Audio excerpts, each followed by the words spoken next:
Yo GBA Tech people, it is itzTurbo and we are here today for week 11 of the Power Rankings. I am here with my now regular co-host, the Flying Bird. Say hi. Hi. And we today are, well, before I actually start the video, I'd like to say thank you for the positive response on last week's Power Rankings video.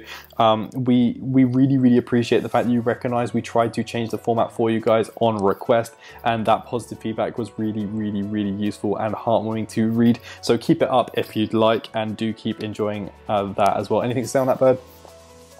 Yeah, I just want to thank all the MB comment fans. They were amazing, especially letting us know how wrong we were to put at number 2. Keep it up for next week. I mean, we'll talk about MB later on, I'm sure, but let's jump into number 16. Now, I'm going to talk about my number 16 first, because I know you're going to beef me about it, but I have kept Coach Z at number 16. Now, I do realize, guys, he did catch a win this week, which is something more that can be said of a player above him, but the reason I've kept Coach Z at number 16 this week is purely because of the fact that he played Aaron Cybertron Zeng at probably the best time he could play him in the grand scheme of the season.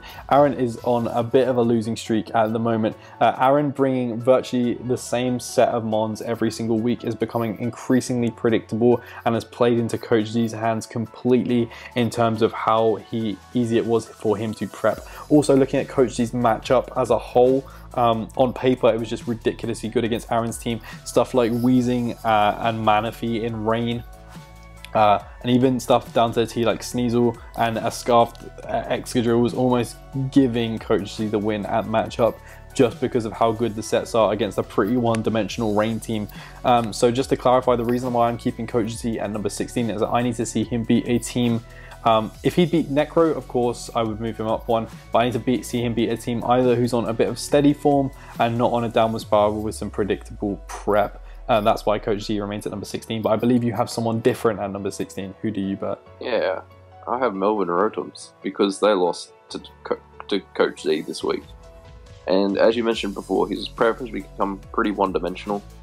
You mentioned about how Rain struggles with Manaphy, yet he brings Ludicolo. I think there's a lot of misplays by Aaron in that battle. His ability to keep switching in things to get burnt was really impressive. The Kartana as well, you know, it's a grass type, it struggles against Manaphy as well according to the turbo type chart. So I think that when you look at the grand scheme of things, Aaron has consistently brought the same sets over and over again like a broken record at this stage. And in my eyes at least, you can't justify someone being higher than 16th when I don't think they've been in many matches this season, like looking competitively. The prep has been pretty one-dimensional throughout the whole season.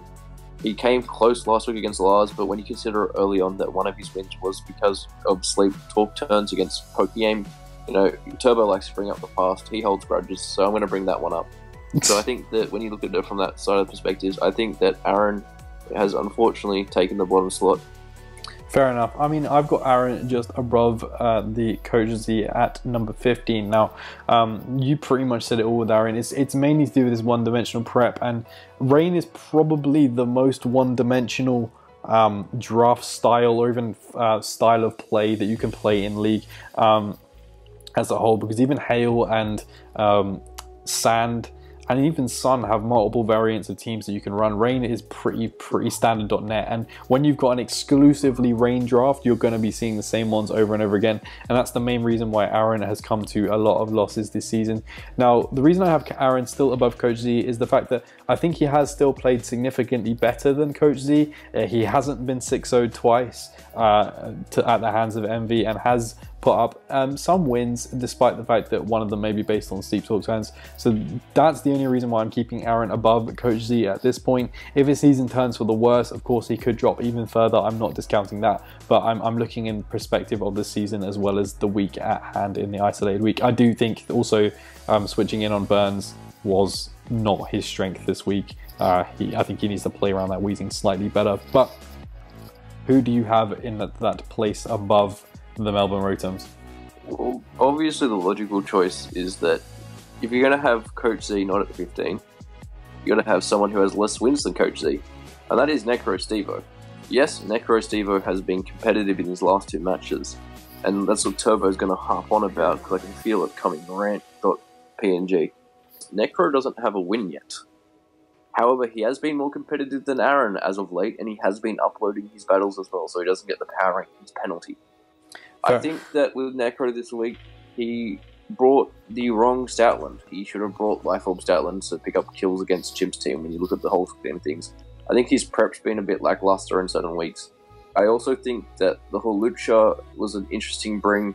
I do approve of the Power Herb Sky attack, but at the same time, when you don't get the damage output on Yuxi, and also he was quite hacksy on the early game, and I think those hacks in the early game mattered a lot more than he did in the late game. I think if Chimp played it perfection, he would have lost 3 or 4-0, but he didn't, alas for Yorick. I don't think Necro has been convincing at all this season. It's just the simple factor of Aaron has the upload penalty, and I think that Necro, I think he's getting closer and closer to his first win, but I don't know, time will tell when it will occur. I mean, I have Necro at number 14 now. Contrary to you, I think Necro did really, really well against Chimp. I think that Necro actually deserves something out of that game. And I'll talk more critically about Chimp when I get to him.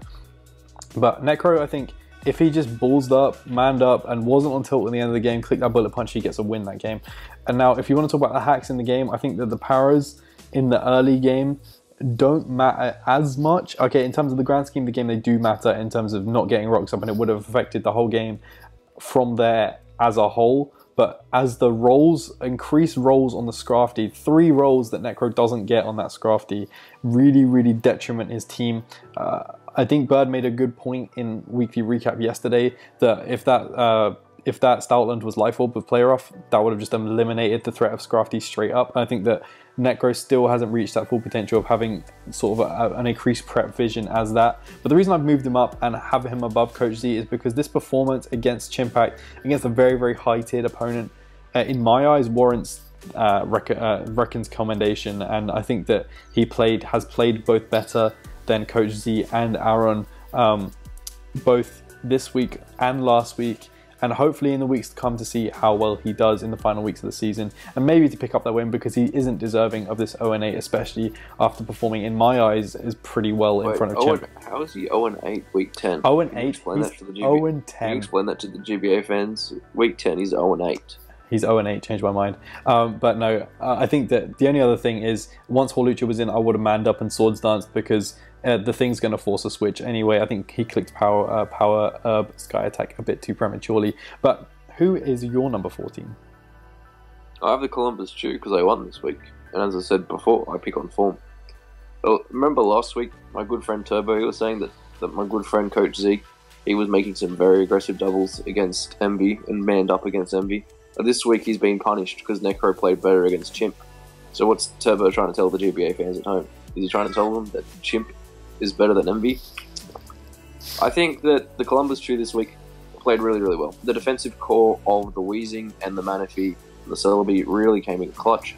Also the way in which he really just mitigates any threat that Aaron tries to pose. And I think that Aaron's been one of the more solid competitors this season in terms of he's competitive in like 25, maybe 35, 45% of matches. When you consider that some people consider Coach Z to be a wannabe throwaway win, 6-0, won't be number 1 in power rankings because he 6-0'd him twice.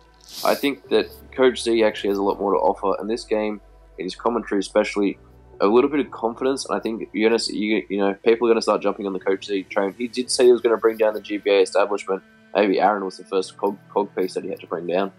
True. I mean, I heard you got to go for the newbies before hitting up the big guns, so Tom and Lars, watch out on that one. But coming in at number 13 for me is the Detroit Steel Wings. Now, I want to gas up Crimson because I think each time me and Bird have been on PRs, even the little one that we did a couple of weeks ago, we've been talking about how Crimson has been playing increasingly better against those big boys in the GBA. And he comes up with an unfortunate loss against Joey this week with some truly class prep, and honestly, it was so unfortunate. The crit on Infernape, the Sludge Wave crit, the burn on Suicune, all of which detrimented Crimson's endgame and forced him to make play. I mean, Crimson didn't make a play wrong in this game. That's what we have to work. That's what you have to look at. Crimson didn't put a foot wrong in the game. It's just RNG kind of rolled him out. And if you watch Joey's side, which is live, you'll notice that Joey completely understands this and recognizes when the hacks is affecting the end game, especially when that Suicune gets burned, because Joey immediately recognizes that that is his time to switch in the Gyarados and get it set up. Even then, Crimson missing the Toxic that would have been his final saving grace if he managed to stall out that Gyarados long enough. But I have to guess up Crimson this week. He's really stepped his game up. He's really stepped his prep up. It's far too late in the season to have done that. But, I mean, I think Crimson... I mean, he hasn't moved up for me, but I think he warrants a lot of commendation for this game. But who do you have in that same spot? I have my boy Crimson, and I've rang the local Detroit Police Department and they stopped taking my calls. I've been trying to phone in a daylight robbery for days, and that's what it was against Joey. Daylight robbery. I think that where Crimson has performed really well this season is after the loss to Jolt. He mentions on Twitter that he's worried that he doesn't compete at a high enough level. I really think Crimson has to give himself some more props. Pokey-Aim is regarded as universally one of the top 5 Draft League players to exist to ever touch a DS or a Pokemon Showdown account in his respective tiers when he wants to, and he played really well. Like, for example, the lead lineup was really important. The way that he also dismantled Geo not too long ago with that Jirachi. I know my boy Turbo is still crying in the corner because that might be Geo's playoff chances gone because of that Jirachi performance. He's played very consistently this season, but in my eyes at least, I think it's a little bit too late for him to overtake who's in my number 12.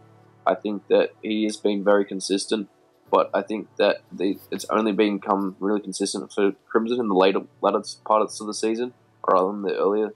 So that's why he's still in my number 13. Fair enough. Coming in at my number 12, it's actually not the coach I thought was at number 12. The coach I thought was number 12 is Tom, but Tom's a place above Asta this week at number 11, and Asta is at number 12. Now I'm going to talk about these together because of course they played each other, and this is probably the segment that the placing that you guys in the comments are going to be like, Turbo, that's a bit interesting. Why have you got them placed that way around? Now the reason I have Asta below Tom is because I believe Asta brought the wrong team in this matchup, and it fortunately came out for him. I think that Asta's prep this game was extremely risky, and it fortunately came through for him. I believe Tom played better than Asta in the game. I believe Tom prepped better than Asta in the game. I think that Asta came through with the pattern of Asta's wins this season. He is on a big win streak, but the pattern of Asta's wins this season is the fact that he's bringing these techs that will work 1 time out of 5. So if you give the example of last week and this week, the Sash counter lead Zoroark and the Mirror Coat Milotic. Now, if you look at this week in isolation, if that Roserade click Toxic, if that Roserade click Spikes, if that Roserade click Leaf Storm, all 3 of those plays completely negate that bring of the Mirror Coat on the Milotic. It's not an ideal lure because it doesn't have the Grass 50% berry and therefore cannot guarantee take every hit from that Roserade, which means that if Tom had seen that, or if he hadn't scouted for it, in which case he didn't in this matchup, that Mirror Coat is then useless because it can be played around. I think that those sets, when coming in a matchup and they get you the win, perhaps don't necessarily warrant as commanding win as someone who preps and plays better, in my opinion. Also, I think that the Adamant Lopunny is extremely risky bring, aggressively speed creeping a Swallow. Again, these high risk, high reward brings, okay, they came off, but on another day they might not have come off. 1 prep for Asta, 1 prop for Asta is that Facade on the Lopunny. Is that because he couldn't be bothered to do Happiness, or is that because he was predicting Toxic Mashana? We shall never know, but I think that Tom's prep was just better, in my opinion. I think Tom played impeccably in the mid-game around the Mudsdale, which I believe was completely useless bring without rest, and was able to scout around the Zapdos as well, getting rocks up and pressuring it as well. I think on Asta's part, the Zoroark was kind of a nothing bring. Sylveon was just better because it did the same job that a Assault Vest Zoroark would do anyway. But that's my sort of mesh of Tom and Asta. I believe Tom played prepped and deserved a win this game, and it was fortunate of Asta with these high risk, high reward sets, which are almost unpredictable and prep, that got him the win.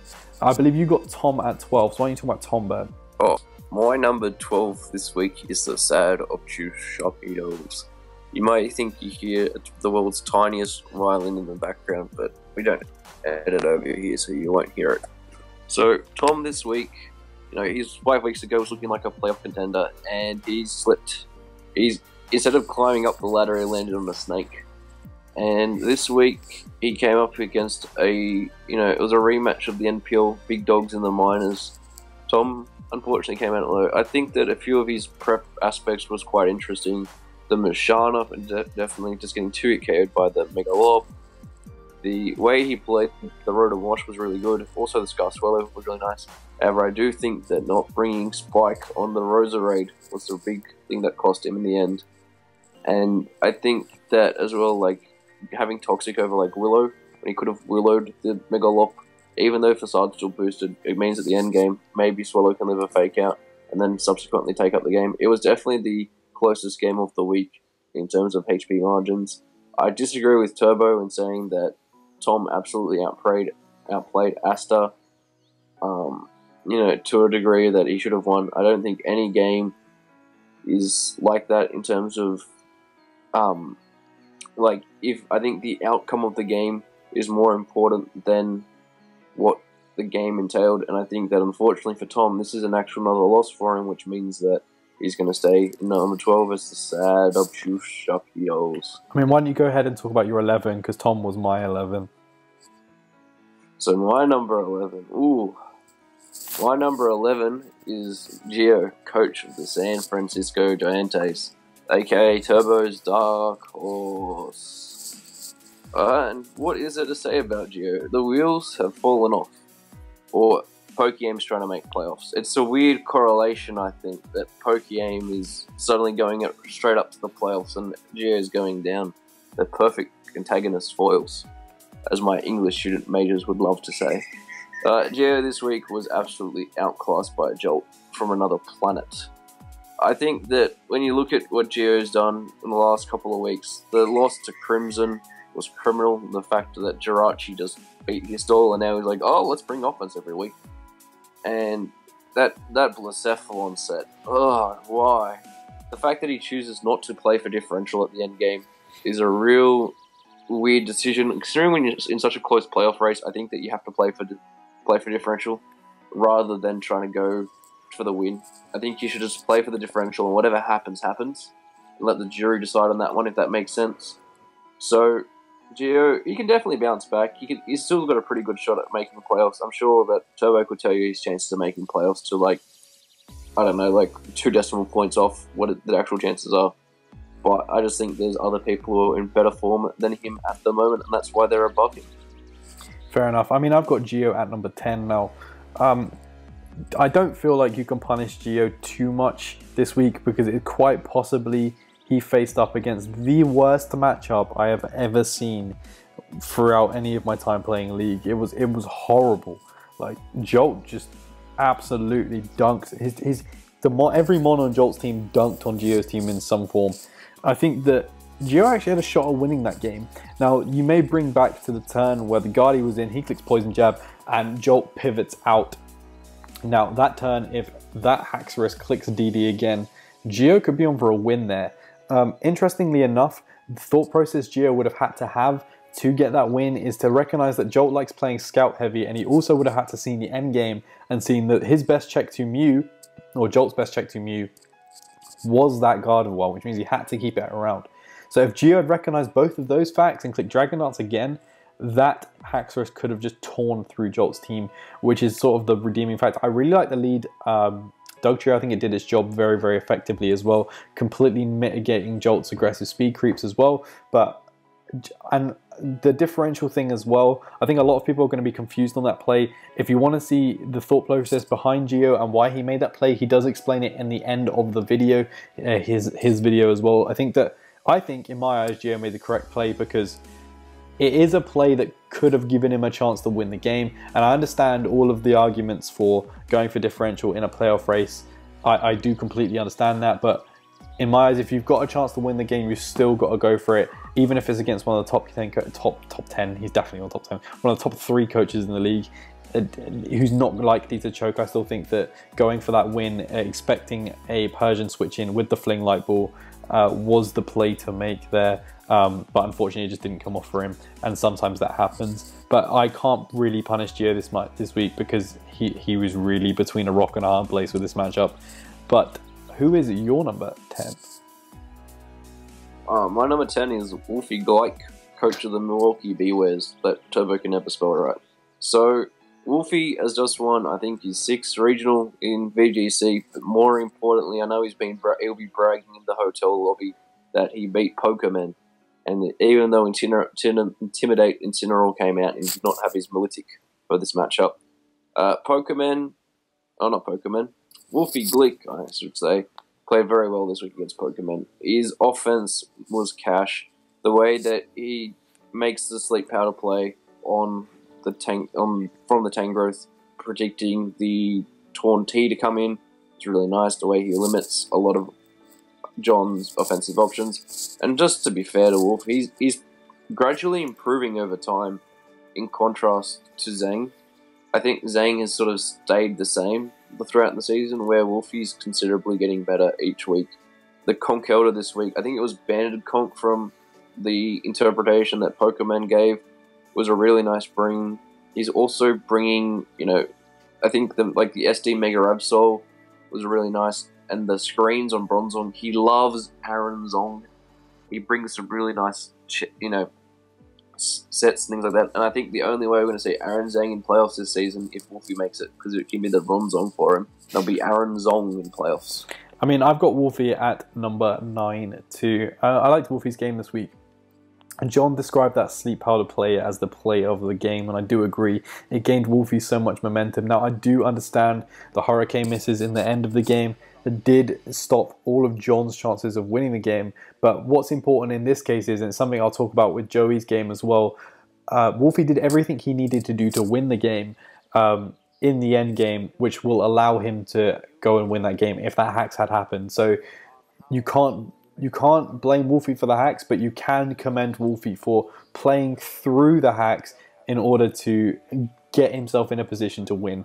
And that's a sign of a strong coach. I'd actually like to see Wolfie in playoffs. I think he does deserve it. It would be a really nice, sort of upgrade or rise to glory story as well. A bit of rhyme in there as well. But I just would like to see it. Wolfie has played consistently above average this season, is probably the way I'd like to describe it. He hasn't played phenomenally, and he hasn't played god-awfully, but he's played consistently above average. And I mean, there's nothing wrong with that, because sometimes those consistently above average teams will make playoffs, and I think Wolfie has that chance.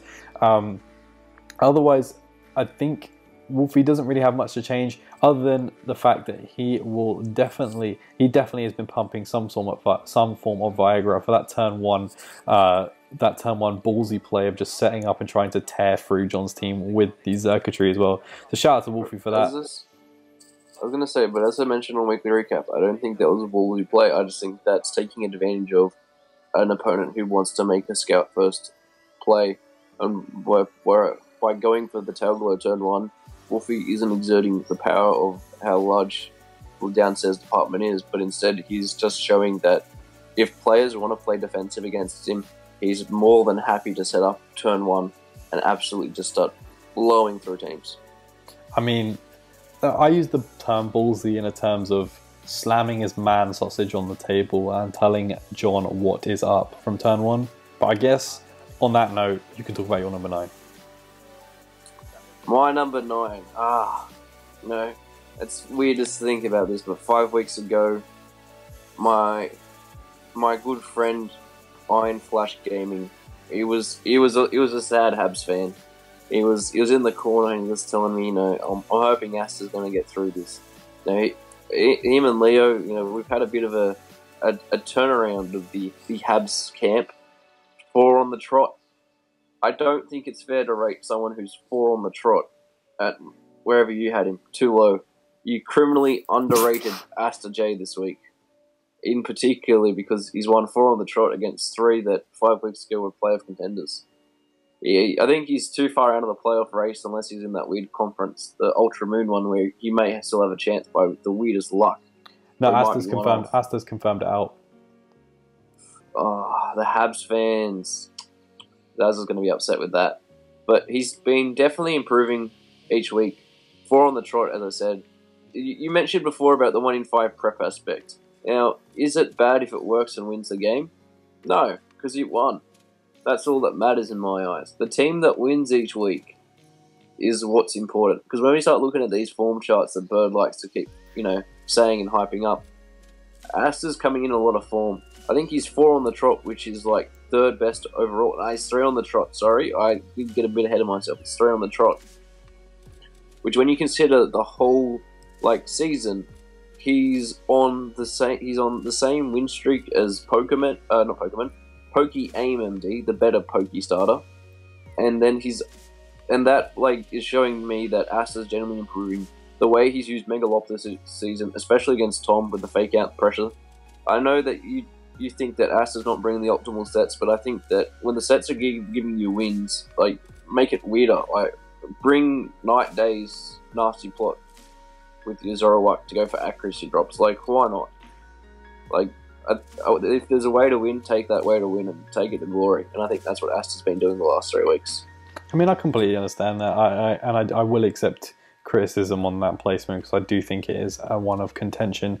Now, one I don't think is of contention is the fact that the Bronx Bearticks remain firmly in mid-table for me. I think the Bronx Bearticks this week, as you said, it was daylight robbery. Now, again, like I said with Wolfie, I still have to give Joey credit for the fact that he played through and still was aware of how to win the game, because some coaches, I'm not going to lie, when that Suicune gets burned, will not recognize that is the optimal time to go into Gyarados, set up and win the game.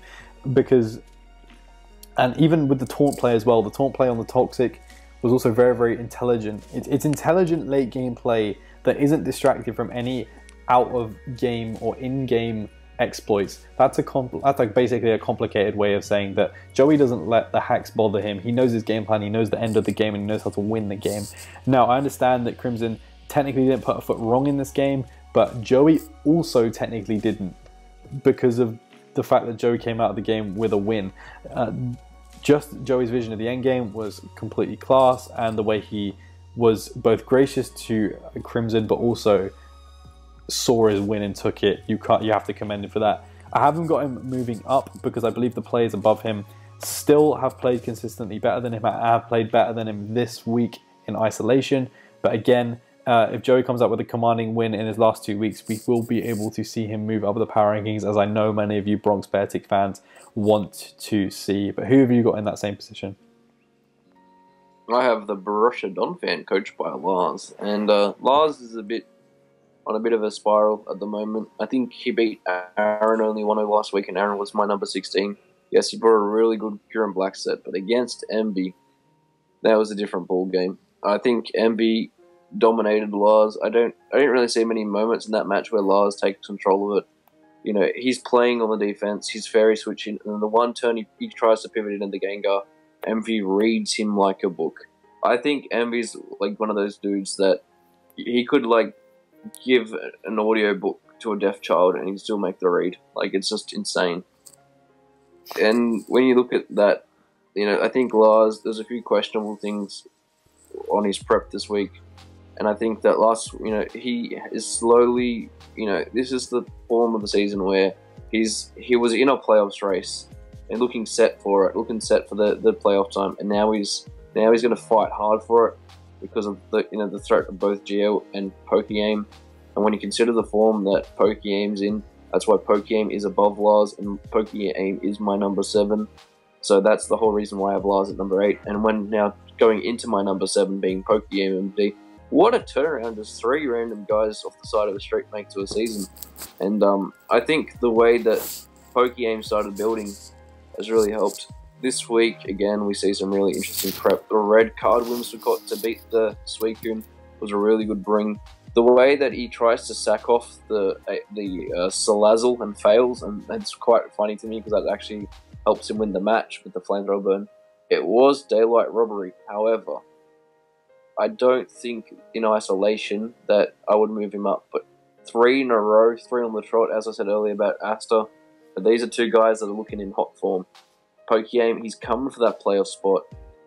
He's definitely one that the Pokeaim Bronx Beartick fans are coming out of the woodwork to come and support. It's like Man City. When Man City get 3 in a row, the Etihad suddenly has 20 people on the seats instead of the plastic seats. So Pokeaim's been playing really well. He's continually improving. The sets are getting better. The way that he identifies that like hazards are so important in the matchup, and then he sets up at the end game, as Turbo mentioned earlier, with the DD gyros to finish it off, I think is something that needs to be applauded upon. I mean, cool. I'm going to talk about my number 7 now. My number 7 is the New Orleans Pelicans. Now, I've got an interesting theory on this one. Bird last week was chatting about the win streak, rah rah rah, highest win streak in the league. Now, he talks about win streak, he cops an L. Who has Bird talked about win streaks with this week? Joey and Asta. You wait till they lose next week. You just wait. Bird is the curse. That's just a theory. But I'm going to talk about John this week.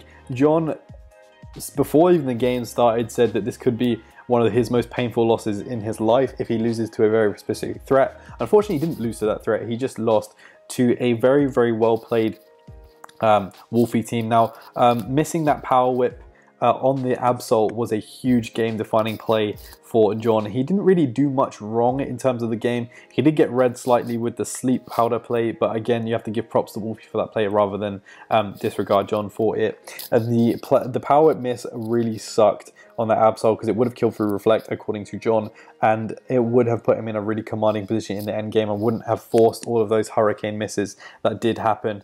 Now, again, John has to be commended, and I think that he showed the same end game vision that Joey did in terms of knowing how to win the game with the hurricane plays. Unfortunately, the game just did what the game does and basically turns Hurricane's 30% chance of missing into an 87.58 chance of missing.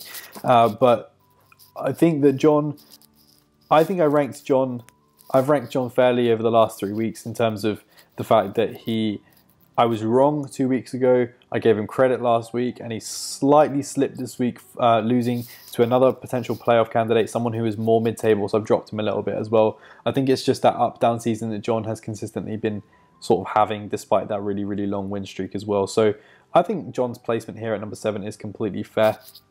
And I believe you can talk about your boy Pokemon because he is at your number 6. Yep, should have been 6 wins in a row, but now he's 6 on the power rankings.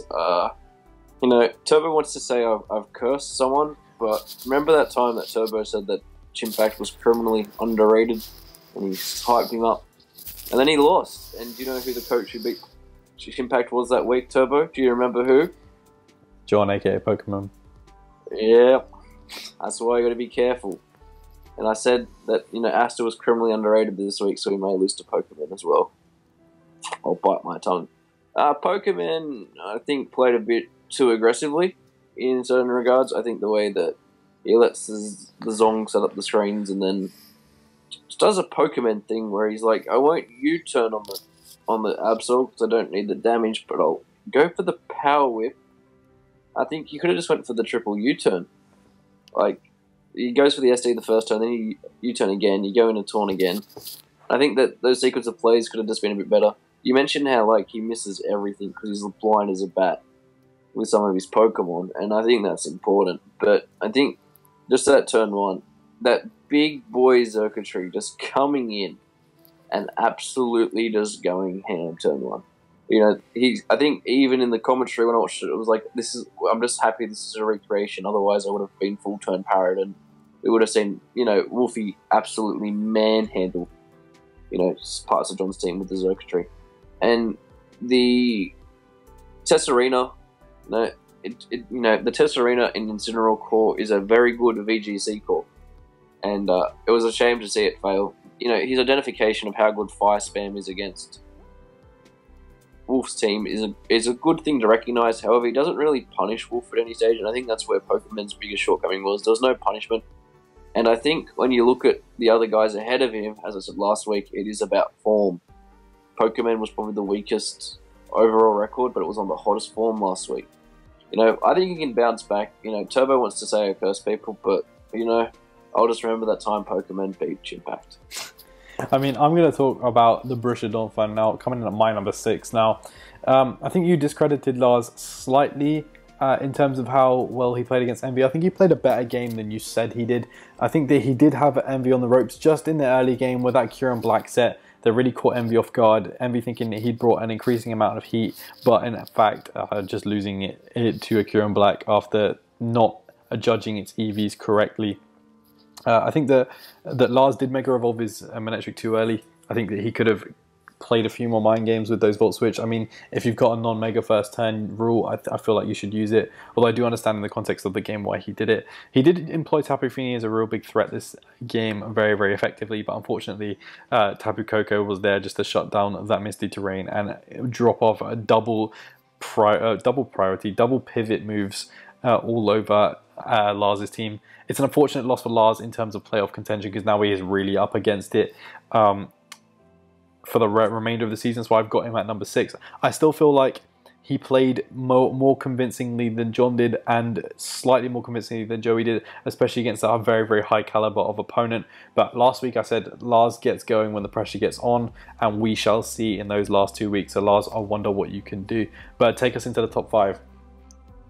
Alright, number 5, Tampa Bay Luxray, coached by my boy Mono Tui. Mono, this has had another really Mono-like season in the regards that there's some weeks where you look at it and you think, oh, Mono should have this comfortably. You know, you want to bet your house on it, bet your pacemakers, and your nails start going. Like his games against Necro. The game this week against Yato. What can we really say? Well, there was a few things. The way in which that he doesn't click knockoff with the Weavile on the 50-50 at the end game could have cost him the match. But I think also as well throughout the whole game, the defog, you know, comes in and it's like, okay, the hazards really matter. I think that's a really big weakness of Mono's team. I also think Registeel is a bit too passive in that regard. Like, it's getting consistent damage output, but is the damage output of 50 enough? You know, I think Gator this week takes really good advantage of some Mono's playstyle in the way that he normally has one designated check to a certain threat, and we see that with Buzzwole taking care of the Palo Sand and then also Mammoth taking care of the Snorlax. And I think that's where Mono's shortcoming was. The choice band on the Snorlax was definitely a cool set to see. I don't think there was anything else to really talk about the Mono game. You know, he plays very solid every week, week in and week out. It's just another very Mono season where there's some games you're like, this should be an easy beat. But, you know, Gator took him down this week like Necro took Mono's video down last week with that splintered, I don't know, whatever Luckrock exclusive Z-move scored. Splintered Storm Shadow, I believe you're looking for. Nice. So that sounds pretty. I wish I could see it on YouTube. Well, you can't, because Mono's video got taken down for copyright. But with that, we are going to segue into my number 5. And now I have the Philadelphia Sizzles at number 5. Now, again, Mr. Criminally Underrated, in my words, apparently. Chimpact, I believe Chimpact displayed, when you watch Chimpact's games live, it's very, very interesting because you can see the attitude that he takes towards the game. Now, if you look at Chimpact in the first couple of turns of the game, especially in his live comm, he just doesn't look like he's paying attention. I think that's a very, very, very interesting way of perceiving the game as a whole and the way it goes, because Chimpact reveals the fact that he's basically not paying attention by the fact that he switches out his Uxie not knowing whether he has rocks up or not, thinking that he might do, despite the fact that he's missed the fact that he's been paralyzed twice in the game. Now, you're playing GBA, dude. You're coming in the late game of the season. You want that top playoff seed. You need to be paying attention early game, because if not, these games are going to be increasingly difficult. I don't like the fact that he kind of seemed uninterested, and he could have lost the game because of it. I think that Necro sort of made some very, very aggressive plays that caught Chimp off guard, although Chimp did preserve the Nihilego very, very effectively in the end game. The Metagross was a massive threat to his team, but Chimp played around it very, very effectively as well. And the Scrafty Bring was a very, very cool set. I think we've seen some very cool sets of Scrafty this side of the GBA from Chimpact on Chimpact's behalf as well. So I think that he can still keep playing the way he's playing. He just needs to pay attention, because even Super Saiyan, Super Powered Anime Pact can't read with his eyes closed or looking at something else. I know he's got about 4 different laptops going as well, so that could be an interesting one. Who do you have number 4? I have it number 4. I think you've criminally underrated Mr. Chimpact. You said once that Chimpact at 6 is criminally underrated, and you would rank him much higher. So I did that week, because 5 is it's a big jump to 4. The reason why I have Chimp so high is one simple reason.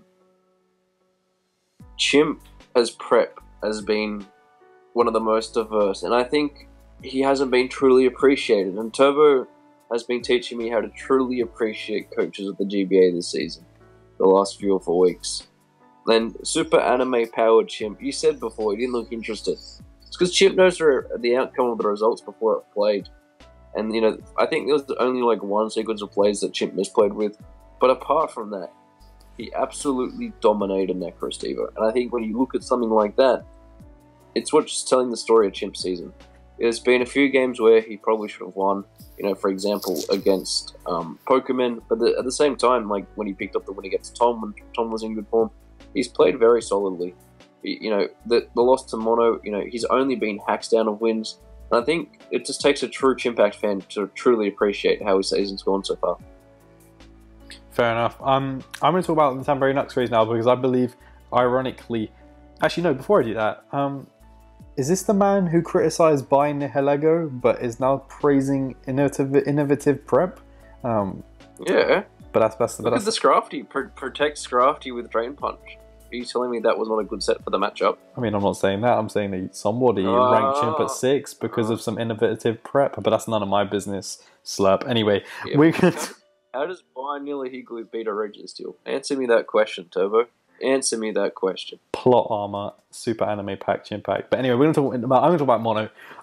Mono, again, I thought sort of just played an autopilot this week. And the fact he played an autopilot but only lost 1-0 is a really interesting one because that sort of shows the skill of Mono anyway. He came up against my current top team, IMO, in the GBA being Gator, and he played really, really well against it. It was really unfortunate that the Snorlax got dropped by the Mammothswine with that superpower. But again, I believe that Mono made the right play because if that Mammothswine wasn't EV'd and the spread wasn't specific enough that Gator had, that Snorlax was not going down and the Mammothswine was. So I think that was the right play as well. I believe that also Mono made the right play with the Weavile because it was almost nonsensical that Gator would have missed EV'd his biggest threat on his team, although he actually did. So that's an interesting one. But I think that Mono just played very, very efficiently. He was unfortunate to come out with a win, especially after that late game play rough miss. But there's no respect, there's no disrespect in losing to one of the top teams in the league, in my opinion. I think that Mono has played consistently very, very, very well this season, picking up very, very efficient wins. Again, I said last week, he picks up wins that people don't necessarily talk about, and when he does lose, it's not like a massive show or a massive demolishing as well. So Mono is that low-key efficient team that just chugs his way into playoffs, sort of strolls his way in, and then when he gets to the playoffs, let's see how that goes. He's not confirmed yet, but with one more win, I believe the Tampa Bay Lux Rays can make playoffs. Who is in your top 3 though? Oh, I think we have a different order of our top 3. We do. But my number 3 is... Paulie Mac tweeted out this image a couple of weeks ago. Jolt's in a burning house right now saying it's fine. I don't believe in that nonsense. I know my boy Jolt. I know that after a big loss in the Stab League, he was going to come out guns blazing for the main league, the GBA. And that's what he did this week. He played Geo, aka Turbo's Dark Horse, for the GBA. We know how good Geo is because Turbo's willing to risk his limbs to bet on Geo.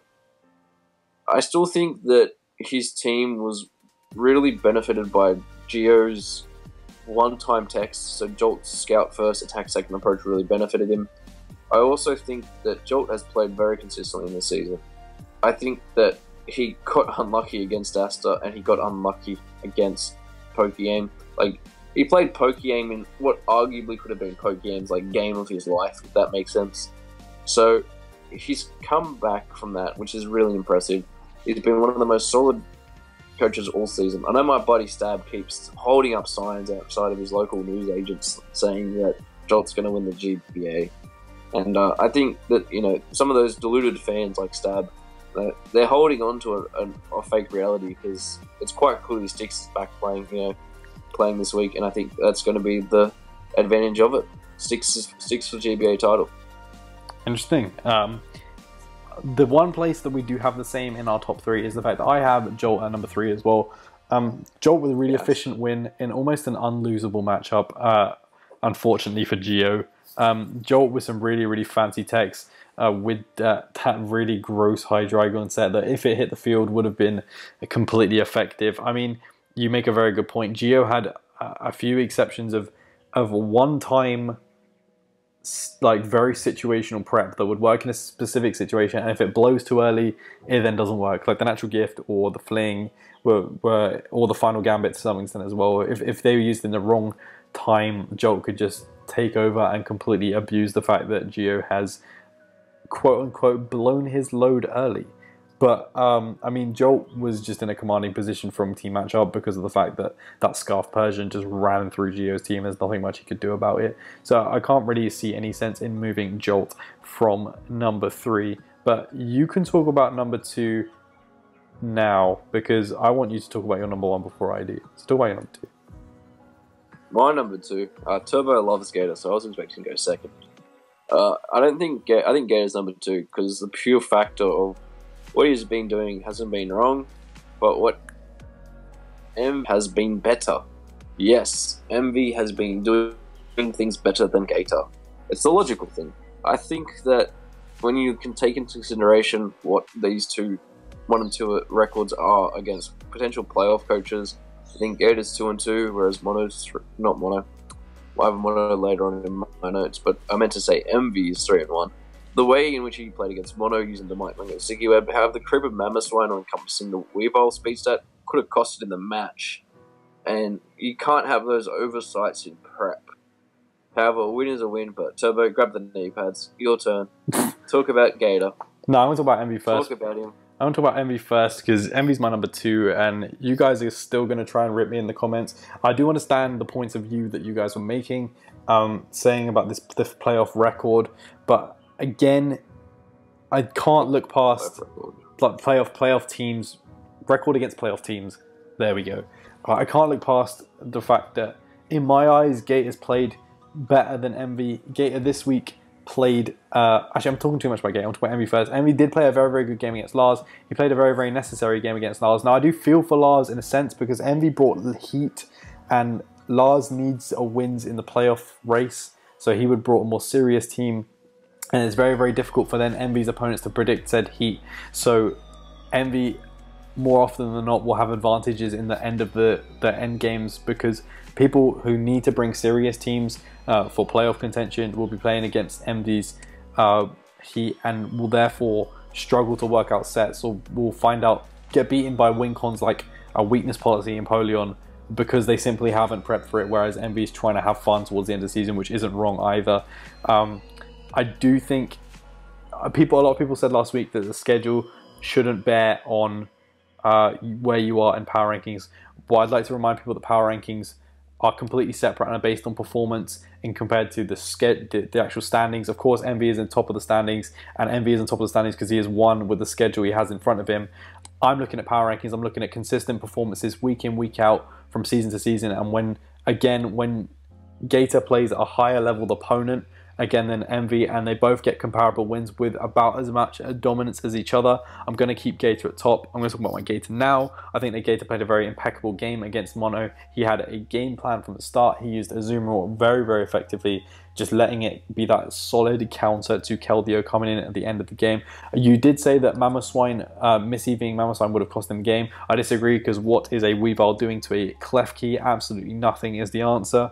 So that's also a thing. Honestly, I think the Gator showed as much dominance as MV this week, and against a higher leveled opponent in my eyes, even though both Lars and Mono are pretty close on the standings anyway, and therefore it makes no logical sense for me to put MV above Gator. And Gator, in my eyes, still remains the strongest team in the league so far. And in all honesty, if I saw them two playing against each other, I would tip Gator off, but that's just a little bold prediction from me. And on that note, but talk about MV.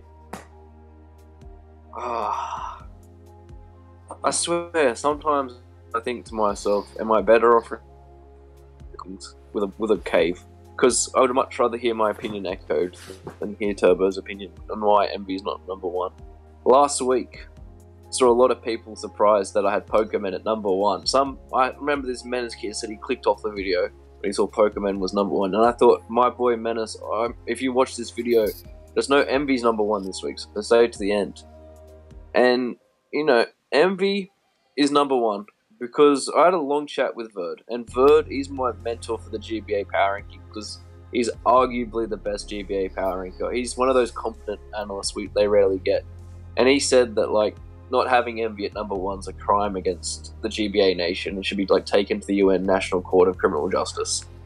And I agree with him because Envy, unlike Gator, sets the pace of the GBA. Everyone's trying to catch up to Envy, even at the moment. Everyone's trying to catch up in the standings to Envy. There's not one coach who is ahead of Envy or close to Envy. You saying, oh, Gator, I would tip Gator to beat Envy, right? Yeah, okay, you can tip Gator to beat Envy, but the reality is they haven't played yet. Envy is on a 6-game win streak. He has played very aggressively, game in, week out. He's made some amazing plays. He's the creative use of Pokemon such as Empoleon, and also the way that it broke a Fairy Dragon core of Lars. Yes, it may have not, been hindered by the Healing Wish by Mesprit, but doesn't that really just show how well Envy crafts his team each week? If that some of his underrated threats, such as Empoleon, are just breaking through people's teams. He's got Mega Pinsir, which is like 10-1 at the moment, and that's only come to 5 matches so far. He's becoming more and more dominant. The win streak, the percentage of wins he's had in the GBA is going up and up and up. Like if he was on Wall Street, you'd be buying shares in him because he keeps going up and up. The Scarf Gligo caught Liza God. I do agree. He's bringing heat. Is that wrong? No, it's just showing how dominant Envy is. The fact that he doesn't have to bring his most optimal team every week and still takes out W's against potential playoff-bound teams. Last week, Envy did say that first is worst, second is best.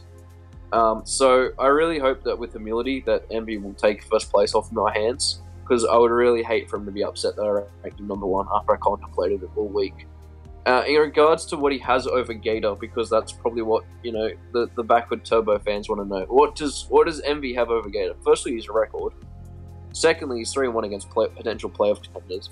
He has been in more commanding aspects of the game. I think the only way he doesn't win the title is blunder plays for him against. That's the only way I see Envy losing. And I think until then, Envy's going to win it. I think this week I'm going to jump on the Envy hype train. I think the San Diego Chim Chargers, they're going to Chim Charge their way to the title, and then provided they don't get crit hacks, they're going to win the league. Go the Chim Chargers! Watch out for those Leaf Storms, Envy. That's all I'm saying. Watch out for those Leaf Storms. But with Bird being a glory hunter, we are going to be ending off this week's power rankings. I hope you enjoyed. Go for Manchester United? Please respond.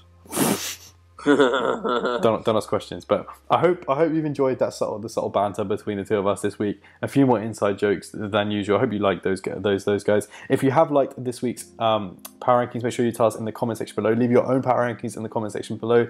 As per usual, we will be memeing in the comments with you.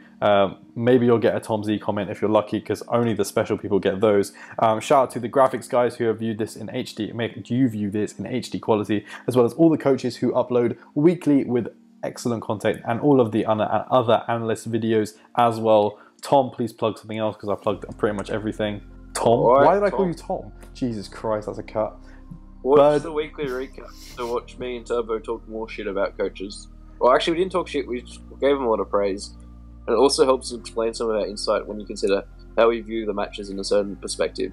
Because as Shakespeare once said, the best power rankings hold a mirror up to the weekly recaps. I think that was Shakespeare. And on that note, we're out.